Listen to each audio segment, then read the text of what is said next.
உங்களை இன்னைக்கு ஒரு புது உலகத்துக்கு கூட்டிட்டு போக போறோம். அதாவது நீங்க நிம்மதியா தூங்கிட்டு இருக்கீங்க. தூங்க போனது 2026ஆம் வருஷம். ஆனா முழிச்சு பார்த்தா கேலண்டர்ல 2029ன்னு இருக்கு. கேக்குறப்பவே ஒரு மாதிரி பகீர்னு இருக்கு. ஆமா, அது மட்டும் இல்ல. நீங்க வெளியே வந்தா நீங்க இருக்கிற நாட்டோட பேரு இந்தியா கிடையாது. அது கைலாசா தேசம். ஆ, கைலாச தேசமா? ஆமா, வெளியே ஒரு மிகப்பெரிய தேர்தல் நடந்துட்டு இருக்கு. ஆனா ஓட்டு போட உங்ககிட்ட ஓட்டர் ஐடி, அதாவது வாக்காளர் அடையாள அட்டை இல்ல. இந்த மாதிரி ஒரு சூழ்நிலையில நீங்க இருந்தா உங்க மனநிலை எப்படி இருக்கும்னு கொஞ்சம் யோசிச்சு பாருங்க. வந்தேன், இத கற்பனை செஞ்சு பாக்குறதே ரொம்ப கஷ்டம்தான். கண்டிப்பா. இதத்தான் மதிமுத்துக்குமார் அவங்க எழுதின கைலாசா தேசத்தில் நாடாளுமன்ற தேர்தல் அப்படிங்கிற ஒரு குறும்பட திரைக்கதைய ரொம்ப சுவாரஸ்யமா நமக்கு சொல்லுது. இன்னைக்கு இந்த மூலக்கதையத்தான் நாம கொஞ்சம் பிரித்து மேய்வோம். மிகச் சரியான ஒரு தொடக்கம் இது. ஏன்னா இந்த திரைக்கதைய நம்ம சும்மா ஒரு சயின்ஸ் ஃபிக்ஷன் கதைன்னு ஒதுக்கிட முடியாது. உண்மைதான். தொழில்நுட்பம், ஜனநாயகம், அப்புறம் நம்ம எல்லாரும் பயன்படுத்துற வாக்குப்பதிவு இயந்திரங்கள், அதாவது அந்த இவிஎம் மிஷின்ஸ் இருக்கு இல்லையா, அது சம்பந்தமான ஒரு கற்பனை உலகத்தையும் அதோட பின்னாடி இருக்கிற யதார்த்தமான பயத்தையும் இது பேசுது. ஆமா. ஆனா இந்த இடத்துல உங்களுக்கு ஒண்ணு நம்ம தெளிவுபடுத்திடணும். நிஜ உலகத்துல தேர்தல் ஆணையம் பல கட்ட பாதுகாப்பு நடைமுறைகளை வச்சிருக்கிறாங்க. ஆனா இந்த கதையில தொழில்நுட்பம் எந்த அளவுக்கு தவறா பயன்படுத்தப்படலாம் அப்படிங்கிற ஒரு இருண்ட கற்பனை தான் இருக்கு. கரெக்ட். நாம எந்த அரசியல் சார்பும் இல்லாம நடுநிலையா இந்த விஷயங்களை மட்டும் அலச போறோம். கண்டிப்பா. சரி, நேரா கதைக்குள்ள போயிடுவோம். கதையோட நாயகன் பரிதி 2026ல இருந்து 2029ஆம் வருஷத்துல முழிக்கிறான். அவனோட நண்பன் சாந்தன் அவசர அவசரமா எழுப்பி, டே ஓட்டு போட போனோம் எந்திரி அப்படின்னு சொல்றான். பரிதிக்கு ஒரே ஷாக்கா இருக்கும். ஆமா, நேத்து தானே எலெக்ஷன் ரிசல்ட் வந்துச்சோன்னு கேக்குறான். அதுக்கு சாந்தன் சிரிச்சுக்கிட்டே, இது 2029ஆம் வருஷம், நம்ம நாட்டோட பேரு கைலாசா தேசம் அப்படிங்கிறான். சரி, ஓட்டு போடலான்னு பார்த்தா அவங்கிட்ட பழைய ஓட்டர் ஐடி இருக்காதே. எக்ஸாக்ட்லி. சாந்தன் அவனுக்கு அந்த புது சிஸ்டம் பத்தி விளக்குறான். பழைய வாக்காளர் அட்டை, அந்த லிஸ்ட் எல்லாமே ரத்து பண்ணிட்டாங்களாம். ஏன்னா போன தேர்தல்ல ஆளுங்கட்சி பல லட்சம் எதிர்க்கட்சி ஓட்டுகளை நீக்கிட்டாங்கன்னு ஒரு குற்றச்சாட்டு. ஓஹோ, அதனால புதுமுறை வந்திருக்கா? ஆமா, அதுக்கு பதிலா அடையாளி கார்டு அப்படின்னு ஒரு புது சிஸ்டம் வந்திருக்கு. பாத்தீங்கன்னா இந்த அடையாளி கார்டு அப்படிங்கிற கான்செப்ட் ரொம்ப ஆழமானது. இது சும்மா ஒரு பேர் மாற்றம் கிடையாது. மொத்த அமைப்பையுமே ஒரு சென்ட்ரலைஸ்டு டேட்டாபேஸ்குள்ள கொண்டு வர்ற ஒரு தொழில்நுட்ப தீர்வு. ஆமா, இதை நான் படிக்கும்போது எனக்கு உடனே தோணுன ஒரு ஓமை நம்ம ஏடிஎம் கார்டுகள் தான். அது எப்படி? இப்போ உங்க பேங்க் அக்கவுண்ட் சென்னையில இருந்தாலும் உங்களால மதுரையிலயோ இல்ல டெல்லிலயும் இருக்கிற எந்த ஏடிஎம்லயும் பணம் எடுக்க முடியும் இல்லையா? கண்டிப்பா முடியும். அதே மாதிரி தான் இந்த அடையாளி கார்டும். ஒருத்தரோட கைரேகை, கண்ரேகை, முகரேகை, பிறந்த தேதி, அட்ரஸ், ஃபோன் நம்பர்னு எல்லாமே இந்த கார்டுல இணைச்சிடுறாங்க. 18 வயசு ஆன உடனே ஆட்டோமேட்டிக்கா ஓட்டு உரிமை வந்துடும். வாவ், செம்ம சிஸ்டம் இது. அது மட்டும் இல்ல, யாராவது இறந்துட்டா அந்த டெத் சர்டிபிகேட் பதிவான அடுத்த செகண்டே ஓட்டு ரத்தாயிடும். எந்த போலி ஓட்டும் போடவே முடியாது. அதாவது வெளியே இருந்து பார்க்க இது ஒரு ரொம்ப பெர்ஃபெக்டான தீர்வு மாதிரி தான் தெரியும். போலி ஓட்டுகளை தடுக்க பயோமெட்ரிக் தொழில்நுட்பத்தை முழுமையா பயன்படுத்துறாங்க. இதனாலேயே இந்த டிஜிட்டல் கைலாஷால ஒருத்த எந்த பூத்ல இருந்து வேணாலும் தான் சொந்த தொகுதிக்கு ஓட்டு போடலாம். உதாரணமா, பரிதியோட சொந்த ஊர் ஈரோடு பக்கத்துல இருக்கிற அந்தியூர். ஆனா அவன் இப்போ இருக்கிறது சென்னையில. அங்க இருந்தபடியே அவனால அந்தியூருக்கு ஓட்டு போட முடியும். வேலைக்காக இடம் மாறுறதால யாருக்கும் ஓட்டுரிமை பறிபோகாது அப்படிங்கிறது தான் இதோட ஆகப்பெரிய பிளஸ் பாயிண்ட். ஆனா ஒரு நிமிஷம், இது கேட்கறதுக்கு ரொம்ப வசதியா இருந்தாலும் இதுல ஒரு பெரிய ஆபத்து இருக்கே. என்ன சொல்றீங்க? ஒரு நாட்டோட மொத்த மக்களோட கைரேகை, கருவிழி, முக அடையாளம், பேங்க் டீடைல்ஸ்னு எல்லாமே ஒரே ஒரு சர்வர்ல சேமிச்சு வைக்கிறது அப்படிங்கிறது தனிமனித உரிமைக்கு, அதாவது பிரைவசிக்கு ஒரு பெரிய அச்சுறுத்தல் இல்லையா? கரெக்டான பாயிண்ட். அந்த டேட்டாபேஸ் ஹேக் செய்யப்பட்டா மொத்த நாட்டோட பாதுகாப்பும் காலி ஆயிடுமே. இது ஆசிரியர் எப்படி டீல் பண்றாரு? ரொம்ப முக்கியமான கேள்வி இது. ஆனா பாத்தீங்கன்னா ஆசிரியர் இந்த பிரைவசி விவாதத்துக்குள்ள ஆழமா போகல. அதுக்கு பதிலா ஓட்டுரிமை அப்புறம் தேர்தலோட வெளிப்படைத்தன்மை இந்த விஷயத்துலதான் முழு கவனத்தையும் வைக்கிறாரு. ஓகே, புரியுது. எவ்வளவு வசதி கொடுத்த கைலாசா தேசத்துல ஓட்டு மிஷின் மேல மட்டும் மக்களுக்கு பெரிய சந்தேகம் இருக்கு. உலகத்திலே வெறும் 15 நாடுகள் தான் இவிஎம்மும் முழுமையா பயன்படுத்துறாங்க அப்படிங்கிற தகவலையும் கதையில பதிவு பண்றாங்க. ஆமா, அதனாலேயே ஒரு பெரிய போராட்டம் வெடிக்குது இல்ல. அதுக்கு ஒரு முக்கியமான காரணமும் இருக்கு. ஆமா, அந்த காரணம் ரொம்பவே ஷாக்கிங் ஆனது. ஒரு வேட்பாளர் தனக்குத்தானே போட்ட ஓட்டு கூட அந்த மிஷின்ல அவருக்கு பதிவாகலையாம். அட பாவமே, இதை விட ஒரு ஜனநாயகத்துக்கு பெரிய அவமானம் இருக்க முடியுமா?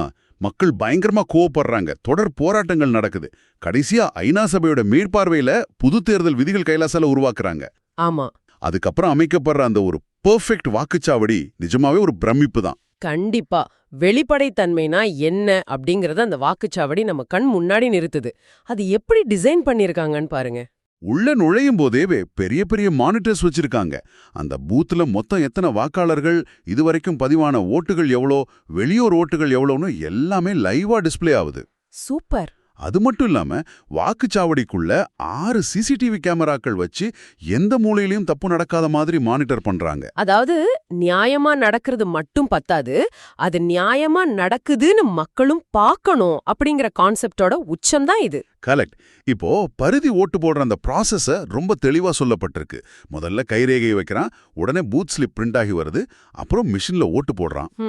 உடனே பக்கத்துல இருக்கிற ஒரு ஸ்கிரீன்ல அவன் ஓட்டு போட்ட வேட்பாளரோட பேரும் சின்னமும் கரெக்டா 2 செகண்ட் பெருசா தெரியுது. அதுக்கப்புறம் பிரிண்டர்ல இருந்து ஒரு பேப்பர் ஸ்லிப், அதாவது விவிபேட் ஸ்லிப் வெளியே வருது. அத அவன் செக் பண்றானா? ஆமா, அத கையில எடுத்து தான் போட்ட ஓட்டு தானான்னு கன்ஃபார்ம் பண்ணிட்டு மடிச்சு அங்க இருக்கிற பேப்பர் வாக்கு பெட்டியில போடுறான். இந்த இடத்துல நாம ஒன்னு நல்லா கவனிக்கணும். எலக்ட்ரானிக் மிஷின்ல ஓட்டு போட்டாலும் அதை கன்ஃபார்ம் பண்ணிக்கிறதுக்கு அவங்க பேப்பர் ஸ்லிப்பை தான் நம்புறாங்க. உண்மைதான். தொழில்நுட்பம் எவ்வளவு வளர்ந்தாலும் திருத்த முடியாத ஒரு சாட்சியா காகிதம் மட்டும்தான் இருக்கு. ஆமா. சரி, ஓட்டு போட்டு முடிச்சிட்டான். இப்போ பரிதி சாந்தன் கிட்ட கேக்குறான், சாயங்காலம் 5 மணிக்கு வாக்குப்பதிவு முடிஞ்சிடும், இந்த பெட்டிகளை பாதுகாப்பா வேற இடத்துக்கு கொண்டு போவாங்களான்னு. எல்லாரும் அதானே நினைப்பாங்க. நானும் அப்படிதான் நினைச்சேன். ஆனா சாந்தன் என்ன சொல்றான்னா, பெட்டிகளை வேற இடத்துக்கு மாத்த வேண்டிய அவசியமே இல்ல. 5 மணிக்கு வாக்குப்பதிவு முடிஞ்சா 5:30 மணிக்கே இதே வாக்குச்சாவடியில எண்ணிக்கை தொடங்கிடும் அப்படிங்கிறான். ஆஹா, எனக்கு இது கொஞ்சம் நம்ப முடியாத மாதிரி இருக்கு. ஒவ்வொரு பூத்துலயும் அப்படி என்றது சாத்தியமா? அது ஒரு பெரிய குழப்பத்தை ஏற்படுத்தாதா? நடைமுறை சிக்கல்கள் கண்டிப்பா இருக்கும். ஆனா இதுக்குள்ள இருக்கிற அந்த தத்துவத்தை பாருங்க. வாக்களிக்க யாரு பொறுப்போ அவங்களே வாக்குகளை எண்ணுவதற்கும் பொறுப்பு அப்படின்னு சாந்தன் சொல்றது ரொம்ப அருமையான ஒரு ஜனநாயக பார்வை. ஆமா. வழக்கமா வாக்கு பெட்டிகளை சீல் வச்சு ஸ்ட்ராங் ரூம்ல வைப்பாங்க. அந்த பயணத்துல பெட்டிகள் மாத்தப்படுமோன்னு ஒரு சந்தேகம் மக்கள் மத்தியில எப்பவுமே இருக்கும். ஆனா இங்க அந்த சந்தேகத்துக்கே இடமில்ல. எங்க பதிவாச்சோ, யாருக்கு முன்னாடி பதிவாச்சோ அவங்களே எண்ணிடுறாங்க. இது இன்னும் அடுத்த லெவலுக்கு போகுது. வாக்கு எண்ணிக்கை எப்படி நடக்குதுன்னா, கைலாசா எலெக்ஷன் அப்படிங்கிற மொபைல் ஆப் மூலமா மக்கள் வீட்ல இருந்தபடியே லைவ் ஸ்ட்ரீமிங்ல ரிசல்ட்ட பார்க்கலாம். வாவ், வீட்ல இருந்தே பார்க்கலாமா? ஆமா, நீங்க எந்த பூத்ல ஓட்டு போட்டீங்களோ அந்த பூத்தை ஆப்ல செலக்ட் பண்ணா போதும். அங்க நடக்கிற எண்ணிக்கை அப்படியே உங்க ஸ்கிரீன்ல தெரியும். தொழில்நுட்பத்தை எப்படி மக்களுக்காக பயன்படுத்தலாம் அப்படிங்கிறதுக்கு இது ஒரு சம உதாரணம். இப்போ முதல்ல பேப்பர் ஓட்டுகளை எண்ணுறாங்க. பரிதி வெளியூர்ல இருந்து போட்ட அந்தியூர் தொகுதியோட பேப்பர் ஓட்டுகள், அப்புறம் அவங்க இருக்கிற ஆர்கே நகர் ஓட்டுகள்னு எல்லாமே எண்ணப்படுது. ரிசல்ட் என்னாச்சு? பேப்பர் ஓட்டுகளோட அடிப்படையில மொத்தமுள்ள 543 தொகுதிகள்ல 398 இடங்களை பிடிச்சி எதிர்கட்சி மிகப்பெரிய வெற்றி பெறுது. ஆப்பாடா, ஒரு வழியா ஆட்சி மாற்றம் வந்துடுச்சுன்னு பரிதியும் மக்களும் வீதியில இறங்கி கொண்டாடுறாங்க. ஆனா அந்த சந்தோஷம் ரொம்ப நேரம் நீடிக்கலையே. இல்லவே இல்ல. சாந்தன் ஒரு பெரிய குண்டை தூக்கி போடுறான்.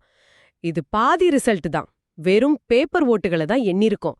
இப்போ மிஷின் ஓட்டுகளை எண்ணணும். ரெண்டுலயும் ஒரே ரிசல்ட் வருதான்னு பார்க்கணும் அப்படிங்கிறான். ஆமா, இதுக்காகவே ஊழலுக்கு எதிரான ஐடி இளைஞர்கள் குழு ஒன்னு லைவா அந்த மிஷின்களை செக் பண்றாங்க. அங்கதான் பெரிய பூகம்பமே வெடிக்குது. ஆமா, அத படிக்கும்போதே எனக்கு ஒரு மாதிரி திக்குன்னு இருந்துச்சு. எனக்கும் தான். ஒரு குறிப்பிட்ட பூத்துல பேப்பர் ஓட்டுகளோட கணக்குப்படி மொத்தம் 1505 ஓட்டுகள் பதிவாகியிருக்கு. அதுல ஆளுங்கட்சிக்கு 450 ஓட்டுகளும் எதிர்க்கட்சிக்கு 820 ஓட்டுகளும் கிடைச்சிருக்கு. இது காகிதம் சொல்ற நிஜ கணக்கு. ஆமா, ஆனா அதே பூத்துல பயன்படுத்தப்பட்ட ஓட்டு மிஷினை எண்ணும்போது அந்த மிஷின் ஆளுங்கட்சிக்கு 1002 ஓட்டுகள் விழுந்திருக்கிறதா காட்டுது. பேப்பர்ல 480, ஆனா மிஷின்ல 1002. இது எப்படி சாத்தியமாகும்? அது மட்டும் இல்ல, அந்த மிஷின் கணக்குப்படி சுயேட்சைகள் பலருக்கு ஒரு ஓட்டு கூட விழலையாம். அதாவது அவங்க தங்களுக்கு தாங்களே போட்டுக்கிட்ட ஓட்டு கூட அவங்களுக்கு பதிவாகாம ஆளுங்கட்சிக்கே போயிடுச்சு. அட பாவமே. நாடு முழுக்க 2/3 பங்கு ஓட்டுக்கள் ஆளுங்கட்சிக்கு விழுந்ததா மிஷின் சொல்லுது. பேப்பர் கணக்குப்படி 398 இடங்கள்ல ஜெயிச்ச எதிர்க்கட்சி மிஷின் கணக்குப்படி வெறும் 102 இடங்கள்ல தான் ஜெயிச்சிருக்காங்க. ஆளுங்கட்சி 402 தொகுதிகள்ல ஜெயிச்சிட்டதா மிஷின் ரிசல்ட் சொல்லுது. இந்த இடத்துல தான் அந்த கதையோட ஐடி குழு ஒருங்கிணைப்பாளர் ஒரு டெக்னிக்கல் எக்ஸ்பிளனேஷன் கொடுக்கறாரு. அதாவது இவிஎம்ல டபுள் சர்வர் ப்ரோக்ராம் செட் பண்ணிருக்காங்கன்னு அவர் வாதிடுறாரு. கொஞ்சம் பொறுங்க, இது எனக்கு ரொம்ப இடிக்குது. சொல்லுங்க. நிஜ உலகத்துல நாம யூஸ் பண்ற ஓட்டு மிஷின்கள் வந்து இன்டர்நெட் கூட கனெக்ட் பண்ணப்படாதவை. அதுல இருக்கிறது ஒரு தடவை மட்டும் எழுதக்கூடிய ஓடிபி சிப், அதாவது ஒன் டைம் ப்ரோக்ராமபிள் சிப்னு தானே தேர்தல் ஆணையம் சொல்றாங்க. ஆமாம், அப்படிதான் சொல்றாங்க. அப்படி இருக்கும்போது ஒரு ரகசிய ப்ரோக்ராமை எப்படி உள்ள திணிக்க முடியும்? அது நிஜமாவே சாத்தியமா? நீங்க கேக்குறது மிக முக்கியமான கேள்வி. நான் ஆரம்பத்திலேயே சொன்ன மாதிரி நிஜ உலக தேர்தல் ஆணையம் பல மாக் போல் அப்புறம் ரேண்டம் செக்கிங் முறைகளை வச்சிருக்காங்க. ஆனா கதையோட ஆசிரியர் கற்பனை பண்றது ஒரு சப்ளை செயின் ஹேக். அதாவது மிஷின் தயாராகிற அந்த ஃபேக்டரியிலேயே ஹார்ட்வேருக்கு உள்ளேயே ஒரு ரகசிய சர்க்கியூட்டை வச்சுட்டா என்ன ஆகும்? அதான் அந்த ஐடி குழு ஒருங்கிணைப்பாளர் டபுள் சர்வர்னு சொல்றாரு. மிஷினுக்குள்ள 2 கமாண்ட் சென்டர் இருக்கு. ஓகே, இதை நான் ஈஸியா புரிஞ்சுக்க ஒரு உதாரணம் சொல்றேன், அது கரெக்டான்னு பாருங்க. சொல்லுங்க. நாம மொபைல்ல ஃபுட் டெலிவரி ஆப் யூஸ் பண்றோம்ல, ஆ, அதுல நீங்க தோசன் பட்டன் அழுத்துறீங்க. ம், உங்க ஸ்கிரீன்ல தோசை ஆர்டர் பண்ணியாச்சுன்னு தோசையோட படம் காட்டுது. ம், நீங்களும் நிம்மதியா வெயிட் பண்றீங்க. ம், ஆனா பேக்ரவுண்ட்ல இருக்கிற சாஃப்ட்வேர் கோடு வந்து ஹோட்டல் கிச்சனுக்கு இட்லின்னு ஆர்டர் கொடுக்குது. ம். உங்க கண் முன்னாடி தோசை தெரியுது, ஆனா கிச்சன்ல இட்லி ரெடி ஆகுது. இது மாதிரி தானா? ரொம்ப ரொம்ப அருமையான துல்லியமான ஓவமை இது. கதையில நடக்கிறதும் இதுதான். அப்படியா? ஆமா, சர்வர் வந்து விவிபேட் மிஷினோட கனெக்ட் ஆகியிருக்கு. நீங்க எந்த சின்னத்துக்கு ஓட்டு போடுறீங்களோ அந்த சின்னத்தை மட்டும் பிரிண்ட் பண்ணி பேப்பரா வெளியே தள்ளுறது அதோட வேலை. அதாவது உங்க ஸ்கிரீன்ல தெரியற தோசை மாதிரி. ஓஹோ, புரியுது. ஆனா 2வது சர்வர் ஒன்னு இருக்கு பாருங்க. அது மிஷினோட மெமரியில ஓட்டுகளை பதிவு பண்ற வேலைய செய்யுது. கிச்சனுக்கு போற இட்லி ஆர்டர் மாதிரி. இந்த 2வது சர்வர்ல தான் அந்த ரகசிய ப்ரோக்ராம் செட் பண்ணிருக்காங்க. வாவ். அதாவது யார் அந்த பட்டனை அழுத்தினாலும் உள்ள மெமரியில அந்த ஓட்டு ஆளுங்கட்சிக்கே போய் சேரணும் அப்படிங்கறது அந்த ப்ரோக்ராம். இது வந்து ஒரு பிளாக் பாக்ஸ் தொழில்நுட்பம். உள்ள என்ன நடக்குதுன்னு யாருக்குமே தெரியாது. இதை கேட்கும்போதே பகீர்னு இருக்கு. என் கண்ணுக்கு தெரியும்படி பேப்பர்ல சரியான சின்னம் பிரிண்ட் ஆகி வருது, அதை பார்த்து நான் திருப்தி அடைஞ்சிடுறேன். ஆனா மெமரியில என் ஓட்டு திருடப்படுது. ஆமாம். இந்த இடத்துல அந்த ஐடி குழு ஒருங்கிணைப்பாளர் சொல்ற ஒரு வசனம் என் மனசு ரொம்பவே பாதிச்சுது. என்ன சொல்றாரு? அவர் சொல்றாரு, மதம், ஜாதி, தீவிரவாதம் இதெல்லாம் உடம்புல வெளியே தெரியற புண்ணு மாதிரி. அதை பார்த்த உடனே நம்ம மருந்து போட்டு குணப்படுத்த ட்ரை பண்ணுவோம். ம், ஆனா இந்த ஓட்டு மிஷின் மோசடி அப்படிங்கிறது உடம்புக்குள்ள யாருக்கும் தெரியாம வளர்ற கேன்சர் மாதிரி. அது மொத்த நாட்டையுமே நாசமாக்கிடும் அப்படின்னு சொல்றாரு. அது ரொம்ப வலிமையான ஒரு ஒப்பீடு. வெளியே தெரியற பிரச்சனைகளை சமூகம் விவாதிக்கும், எதிர்க்கும். ஆனா சிஸ்டம்குள்ளேயே கண்ணுக்கு தெரியாம நடக்கிற ஒரு தொழில்நுட்ப மோசடி ஜனநாயகத்தோட அடித்தளத்தையே அழிச்சிடும் அப்படிங்கறத ஆசிரியர் ரொம்ப ஆழமா பதிவு பண்றாரு. எல்லாம் முடிஞ்சு நிஜம் வெளியே வந்துடுச்சு, மக்கள் கையில அதிகாரம் வந்துருச்சுன்னு பரிதி பெருமூச்சு விடும்போதுதான் கதையோட மிகப்பெரிய கிளைமேக்ஸ் நம்ம முகத்துல அறையுது. ஆமா, அந்த ட்விஸ்ட் தான் கதையோட ஹைலைட். பரிதி திடீர்னு கண்மொழிக்கிறான். அது அவனோட ரூம். காலண்டரை பார்க்கறான். தேதிகள் மாறுது. 2026ஆம் வருஷம் மே மாசம். இதுவரைக்கும் 2029ல நடந்ததா அவன் கண்டது எல்லாமே வெறும் கனவு. கற்பனை கழஞ்சு நிஜம் சுடுற தருணம் அது. சயின்ஸ் ஃபிக்ஷனா ஆரம்பிச்ச கதை ஒரு பொலிட்டிக்கல் த்ரில்லரா மாறுற புள்ளி இதுதான். ஆமா, கதவு ரொம்ப வேகமா தட்டப்படுது. வெளியே போலீஸ் இன்ஸ்பெக்டரும் கான்ஸ்டபிள்களும் நிக்கிறாங்க. எந்த கேள்வியும் இல்லாம பரிதி அரெஸ்ட் செய்யப்படுறான். எதுக்காக அரெஸ்ட் பண்றாங்க? காரணம் என்ன தெரியுமா? ஓட்டு மிஷின்ல நடக்கிற முறைகேடுகள் பத்தி சோஷியல் மீடியால கட்டுரைகள் எழுதுனதும் தேர்தல் கமிஷனுக்கு வெளிப்படைத்தன்மை வேணும்னு கோரிக்கை வச்சதும் தான் அவனோட குற்றமா. ரொம்ப கொடூரமான நிஜம் இது. அந்த இறுதி காட்சியில இன்ஸ்பெக்டர் பேசுற ஒரு வசனம் இருக்கு பாருங்க, அது ஒரு சாதாரண மனுஷனோட குரல் வளை எப்படி நெரிக்கப்படுது அப்படிங்கிறதுக்கான சாட்சி. அந்த வசனம் என்னன்னு சொல்லுங்க. இன்ஸ்பெக்டர் பரிதிய பார்த்து சொல்றாரு, நீ கொலை செஞ்சிருந்தா கூட ஒரு நல்ல வக்கீல் வச்சு உன்னை வெளியே கொண்டு வந்துடலாம். பல கோடி கொள்ளையடிச்சா பங்கு கொடுத்துட்டு நிம்மதியா வாழலாம். பல ஆயிரம் கோடி பேங்க் மோசடி செஞ்சா கடனை கூட அரசாங்கமே தள்ளுபடி பண்ணுவாங்க. ஆனா ஓட்டு மிஷின் மேல கைய வச்சிட்டியப்பா, உனக்கு என்ன ஆகப்போதோன்னு மிரட்டுறாரு. இந்த கதையோட மையமே இங்கதான் இருக்கு.